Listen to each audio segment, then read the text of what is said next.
อ๋อค่ะต้องตักเหมือนส่งค่ะพี่น้องไตกูก็เอามาทบมายากันแถวคันนะแน่ในก็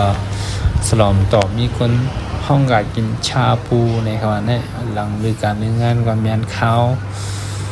ต้องมาเคยกินดีหนาวคันเนาะหาทุ่มเที่ยงขึ้นแล้วนะ11 12 โมงก็ว้าตึกวต้องมาอยู่ในคันเนาะเขาก็โจกกันว่ากินดีปิกชาบูคันเนาะที่ร้านในก็มีทั้งหมูกระทะและทั้งชาบูคันนะร้านมันติดตั้งอยู่ข้างมีน้ำปิ้งเนาะจำสันสะพานนาวลาดเลยสะพานคนเหล็กนั่นขนาดนอนดีเก้งใหม่ในคาอันนี้คนโจมากินในขนาด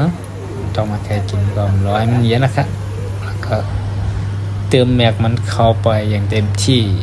ขนาดนอนที่ในก็น้ำจิ้มอร่อยค่ะครบเครื่องขนาดไม่ต้องน้ำส้มน้ำหวานผักเนื้อหมูจากหวานจะในก็มีครบเครื่องนะมีเจมีจอดค่ะ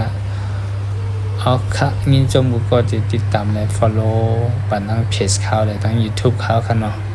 เพราะพอหันในก็อย่าลืมfollow เลยติดตามไว้ค่ะนะ